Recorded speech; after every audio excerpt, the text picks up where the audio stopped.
Saat hari sudah gelap, Chen Ping tiba-tiba menyadari ada yang tidak beres. Mereka melihat retakan mengerikan muncul di depan mereka. Retakan ini seolah-olah telah ditebang dengan pedang dan memisahkan seluruh dunia. Di satu sisi retakan besar, angin dingin menderu-deru beterbangan, dan puing-puing luar angkasa yang tak terhitung jumlahnya berputar, seolah-olah mereka mencoba memanen semuanya. Ruang di depan semua orang terdistorsi, seperti kekacauan, dan tidak mungkin untuk melihat dengan jelas apa yang ada di dalamnya. Tanda seru, suasana berbahaya menyebar kemana-mana, semua orang merasakan bulu kuduk mereka berdiri, dan hati mereka menjadi tegang. Rasa penindasan yang dibawa oleh kekacauan luar angkasa ini kepada mereka sungguh terlalu kuat. Nampaknya ketika dunia langit dan bumi diciptakan oleh orang kuat, batas tersebut sengaja dibuat sangat menakutkan untuk mencegah siapapun melewati batas tersebut secara tidak sengaja. Tuan Chen, lihat apa yang ada di sisi lain. Pada saat ini, Binglu tiba-tiba menunjuk ke sisi berlawanan dari celah besar itu dan berkata, "Di salju di seberang, saya melihat batu-batu tiang yang padat bertumpuk. Tampaknya setidaknya ada ribuan. Batu tiangnya banyak sekali. Kamu bisa mendapatkannya hanya dengan menyeberang ke sini." Chen Ping melihat ke celah yang tidak terlalu lebar dan berkata, "Meski penerbangan mereka terhambat di sini, celah ini masih bisa dengan mudah dilintasi. Namun, hal yang paling berbahaya adalah ruang kacau yang terpelintir dan berubah bentuk di seberangnya. Jika Anda tidak hati-hati dan tersedot ke dalamnya, Anda akan hancur total."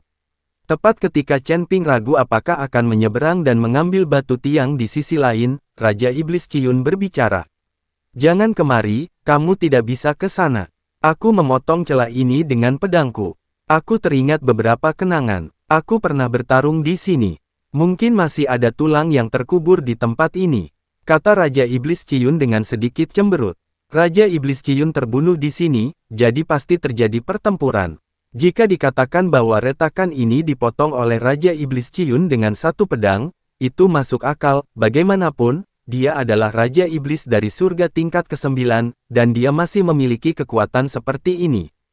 Apalagi yang kamu ingat? Tahukah kamu siapa orang yang membunuhmu? Tahukah kamu jika ada orang di sini?" "Tambang batu ekstrim," Chen Ping bertanya dengan penuh semangat. Raja Iblis Ciyun menggelengkan kepalanya, "Saya tidak ingat siapa yang membunuh saya, dan saya bahkan tidak tahu apakah ada batu tiang milik saya. Batu tiang itu, bagi saya, tidak ada bedanya dengan sampah, bagaimana mungkin saya bisa perhatikan itu?"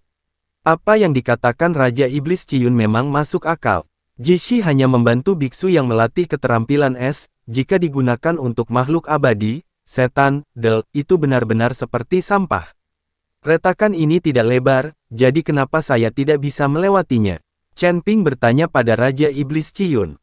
"Lempar saja batunya dan kamu akan tahu," kata Raja Iblis Ciyun. Chen Ping mengambil sebuah batu dengan ragu-ragu, dan kemudian melemparkannya dengan keras ke sisi yang berlawanan.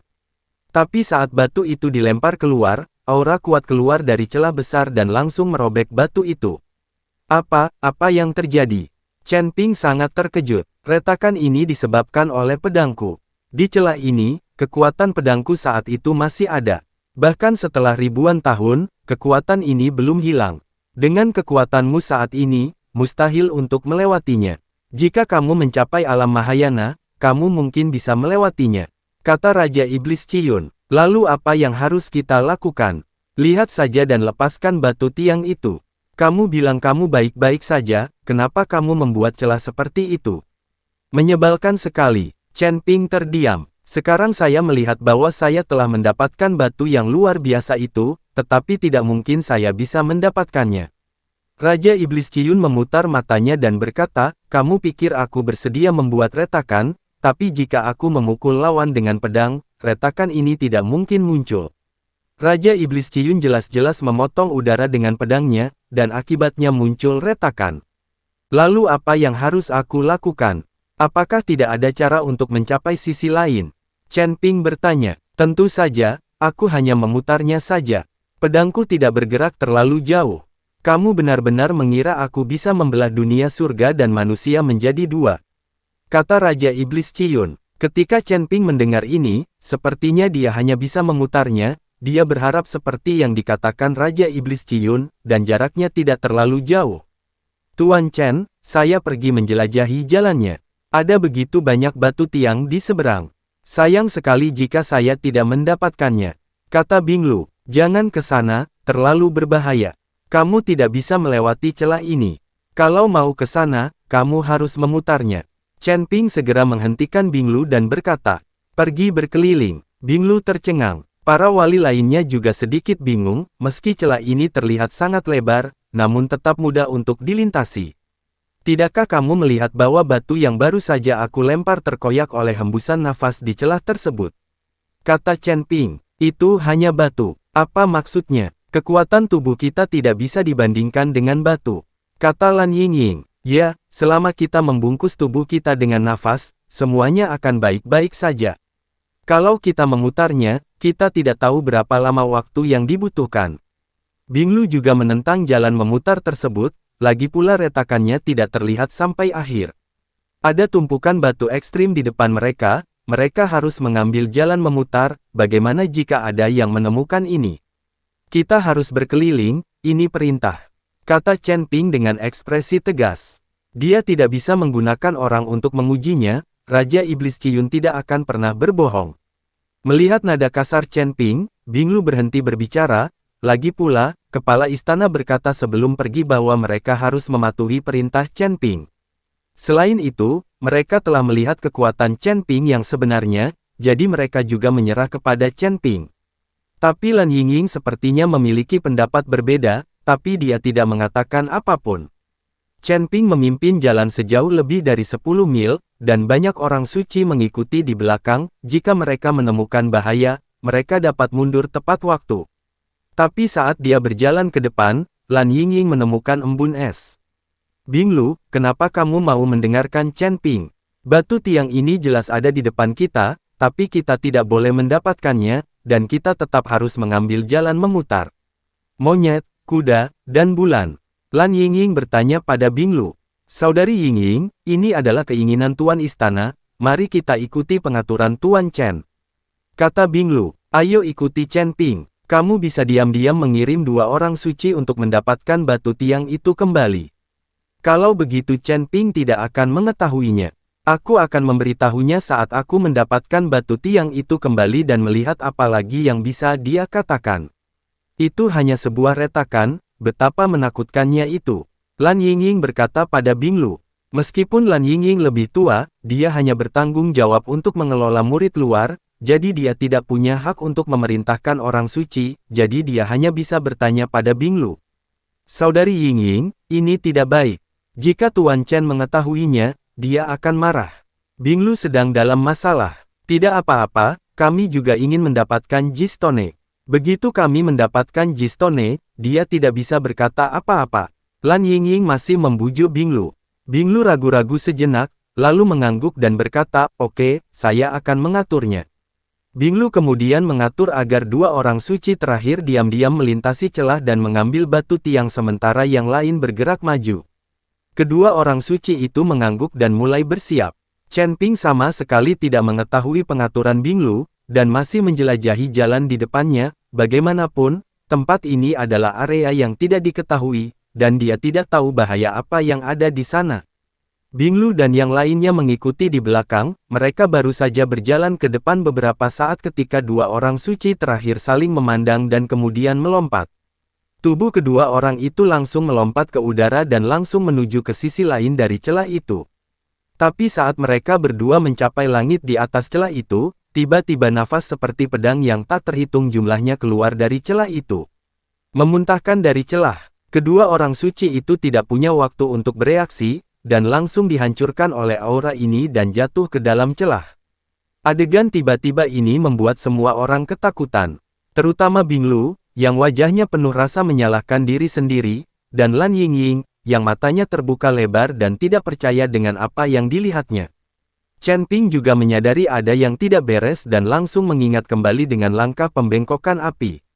Tapi sudah terlambat, dia tidak punya cara untuk menyelamatkan kedua orang suci itu. Dia hanya bisa melihat kedua orang suci itu dicekik dan jatuh ke dalam celah. Mata Chen Ping terbakar amarah.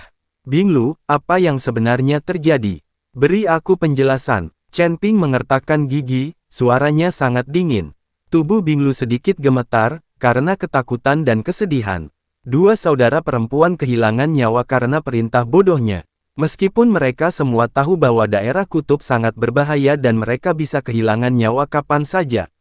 Namun karena perintah bodohnya, Binglu kehilangan nyawanya dan merasa sangat bersalah. Aku ingin mereka pergi ke seberang untuk mengambil batu tiang, agar mereka tidak perlu berkeliling.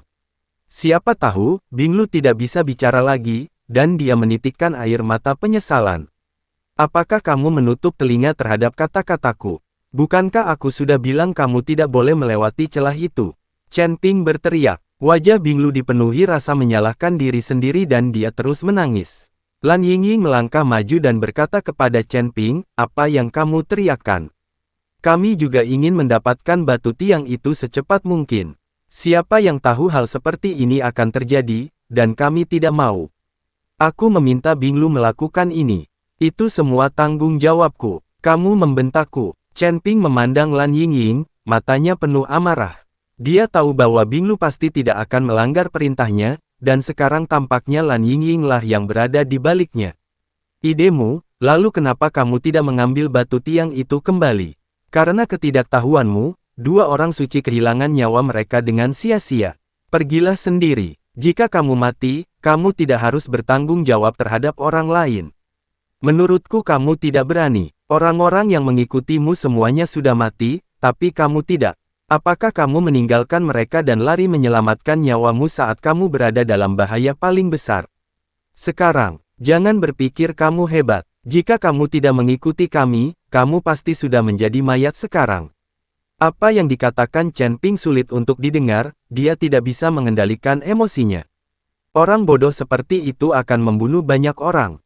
Tidak, aku tidak melakukannya, aku tidak meninggalkan siapapun, kamu tidak bisa mengatakan itu tentang aku. Lan Yingying sepertinya dirangsang oleh Chen Ping, seluruh tubuhnya gemetar, berteriak, dan kemudian melarikan diri sendirian.